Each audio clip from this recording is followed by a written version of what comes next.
that's kind of today's lesson, and it's really just a rhythm and kind of cross-picking kind of an exercise that involves G, E minor, C, and D. And of course, if you're not familiar with E minor, probably are, but just in case, the E, 6th string, top string, is going to be open, and your 5th string, you catch with your middle finger, the 5-2, ring finger, 4-2, I'm sorry, 4-2, and the rest of them are open. Okay, and then if you take your index finger and push down on the 3rd string, 1st fret, you get an E major. But we're not going to worry about E major. We're just going to do E minor. So anyway, let's start off by starting with the chord progression. That's your G and your E minor. Then we're going to go back to G, and then D, and back to your G, and C, and G, and D, and G. Okay. Pretty much uniform through there, just all downstrokes, except for that last little part there. The last G is only 2 downstrokes, and the D is 2, and G, I put in 3. You could put in more if you want. But anyway, that's basically the pattern that you follow, and you might be saying, well, that might be the pattern, that may be the chords, but that doesn't sound exactly what you were doing. And of course, again, we'll go back to the cross picking. And then you're playing a little bit of a melody, kind of a melody line, along with the rhythm and moving the cross picking. And the cross picking is kind of a way that you can get a sound that sounds like you're doing fingerstyle. And that's the point of that, really. And I know a lot of people do that. A lot of people play fingerstyle and straight picking, and I do the same. I'll show you some fingerstyle techniques along the way as well.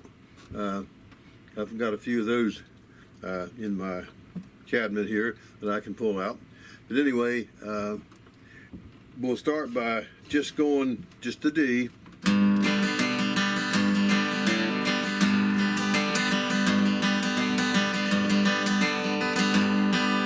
And I'm just kind of fanning the guitar.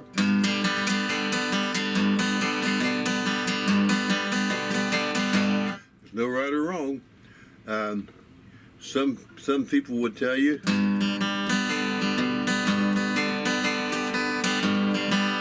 something like that might be good, and they'd be right.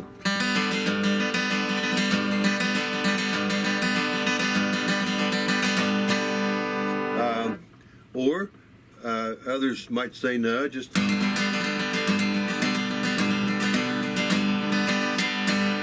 kind of just keep it rolling, so to speak. Just keep playing the strings and rolling it, and going back to your top string, which is the root of the chord, and it is also the bass note of the root. There's other G's in there. That's 2 other G's on the 1st string and the 3rd string and the of course the 6th.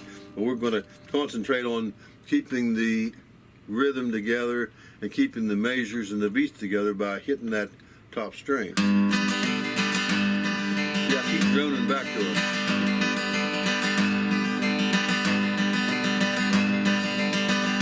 And once you get that pattern down,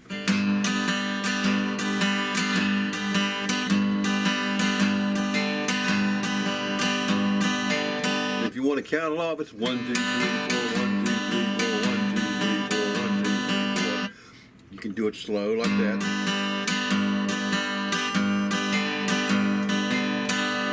then you go your E minor, you do the same thing.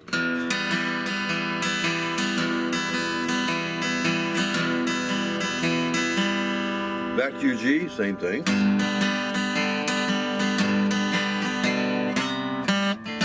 Oh, yeah, there is that. When you're moving to your D, it's just a little run to bring you into the D, and you're going along, you're playing the G. 5-2, 5-3, open 4. And when you're playing that D, sometimes I cover the 6th string here on the 2nd fret of the 6th because that blends in, that F sharp blends in with your D. I don't play it much, but you can use that. Mostly I do a 4-5. 4, 5.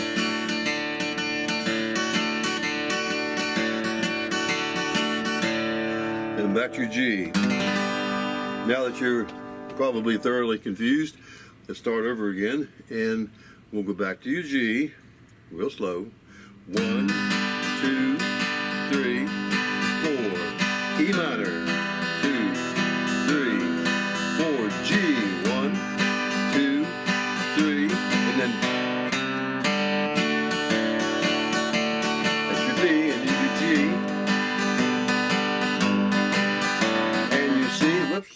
Another run.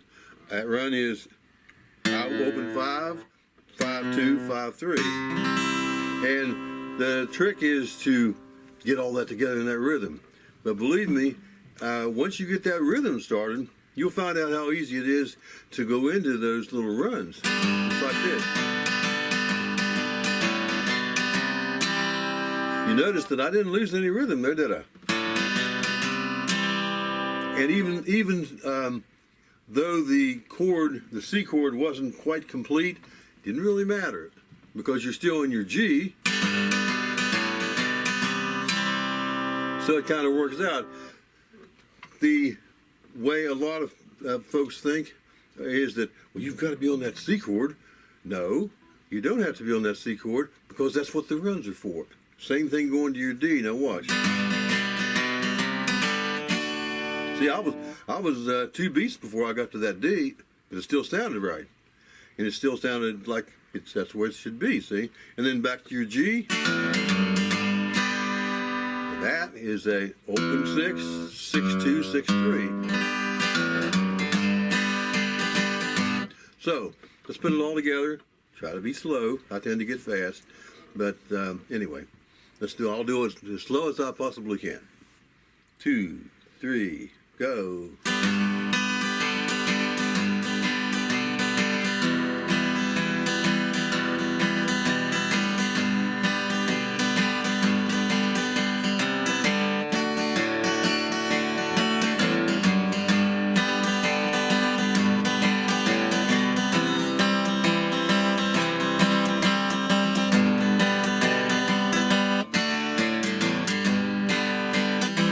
One more time.